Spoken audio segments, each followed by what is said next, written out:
Yo guys, I'm back. So I specifically saved a clip in my camera roll of the Husky for this now. So here's the mower in its current status. I have removed the fuel line that was attached to the bottom here of the gas tank.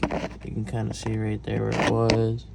I just ripped it, yanking it to get it unclogged, and yeah, so I'm gonna remove that after I've drained this gas, and we're gonna see if we can fix this up and get it running. Battery's dead too.